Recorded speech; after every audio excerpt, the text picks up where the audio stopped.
Hare Krishna friends, welcome back to my Kanha's Darshan.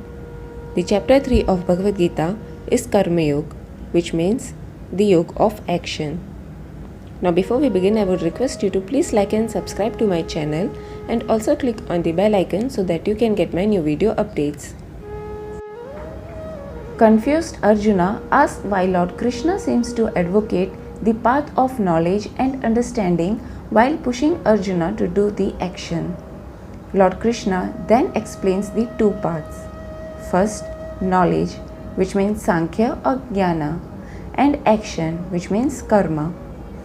Some people are suited to the first path and the others to the second. Lord Krishna proposes that right action is another form of worship and that only by doing necessary and right action can the self find freedom. Right action from great men also sets a standard for ordinary people to follow. Lord Krishna notes that he himself engages in action despite needing or desiring anything. If he were to stop, humankind would follow his example and fall into the trap of inaction. Lord Krishna also encourages Arjuna to take the egocentric out of his action and avoid the trap of thinking I am the doer of any action. Instead, Arjuna should understand that action is simply the gunas acting upon the gunas. Lord Krishna insists that it is better to do your own duty badly than to perfectly do another's. Arjuna then asks Lord Krishna what drives men to evil action. Lord Krishna explains they are driven by the guna called rajas, or the quality that includes passion and violence. The presence of too much of this guna causes people to act out of desire and anger, thus causing evil action.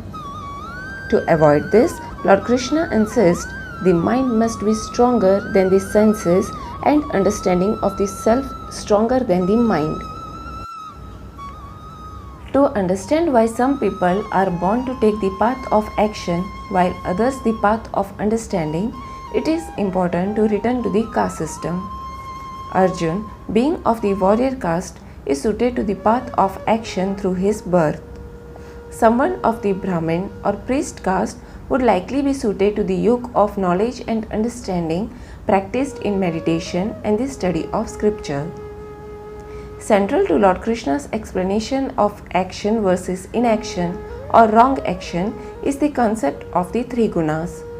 Guna can be translated as quality or trait, and the three gunas are the three primary qualities of all existence. They are sattva, which means purity and constructiveness, rajas, which means passion, and tamas means darkness and destruction. An imbalance of these qualities results in an imbalanced world. In the example, Lord Krishna uses a person with too much rajas will be ruled by passion and ego and thus engage in evil or wrong action.